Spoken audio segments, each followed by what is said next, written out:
Bonjour, je suis Philippe Massoubre et bienvenue sur le blog expertcomptableenligne.fr. Je voudrais vous parler aujourd'hui de la dette et vous citer un très vieil adage qui, selon la croyance populaire, dit que qui paye ses dettes s'enrichit.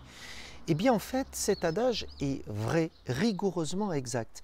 Alors c'est un petit peu contre-intuitif de dire que quand on paye ses dettes, on s'enrichit. Eh bien en réalité, si, on s'enrichit parce qu'on accroît son patrimoine. Et le fait de se défaire d'une partie de sa dette est une façon, on va dire, d'augmenter son patrimoine, puisque finalement, eh bien, en face de cette dette, on a tout de même bon espoir d'avoir un actif de qualité. Et c'est là que réside, on va dire, la clé. C'est-à-dire que oui à la dette, à condition eh bien, qu'elle soit établie avec une contrepartie qui soit un actif en fait de bonne qualité. Et donc, si vous avez un actif de bonne qualité et que vous remboursez une dette, eh bien effectivement, vous vous enrichissez. Alors cela est vrai à tous les niveaux de l'entrepreneuriat et c'est vraiment une des clés de voûte de tout le système économique et en particulier de l'entreprise.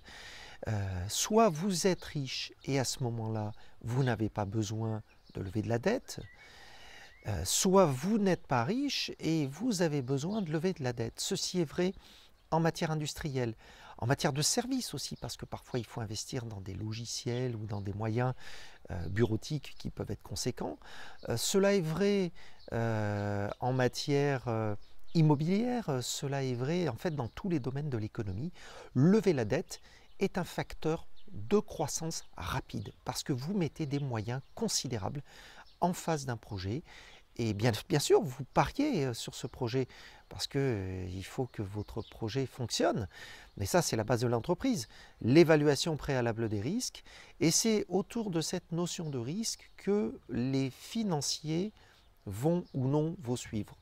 On a trop souvent tendance à caricaturer les banques autour du fait que les banques ne s'engagent pas, etc. Mais pourquoi une banque s'engagerait-elle avec vous si vous-même ne croyez pas à votre projet? Pourquoi elle prendrait les risques à votre place? Donc ne blâmons pas les banques, car dans tous les cas, les banques sont un facteur de croissance de l'économie très important. Sans les banques, il n'y aurait pas d'économie.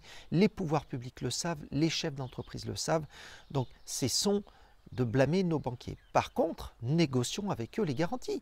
Un banquier est un entrepreneur comme un autre, il va essayer de tirer la couverture à lui et il est en position de force. C'est-à-dire qu'en fait, il a un pouvoir qui est considérable, celui de créer la monnaie dans une économie. C'est-à-dire que quand on crée de la dette, eh bien finalement on crée de la monnaie. Et donc, il ne va pas créer cette monnaie à mauvais escient, car il a une responsabilité sur cette monnaie. Et donc, bien évidemment, il va faire en sorte d'exiger de votre part des garanties. À minima, il voudra que votre projet soit un bon projet. Et c'est là qu'on revient à la notion d'entrepreneuriat et de dette pour s'enrichir.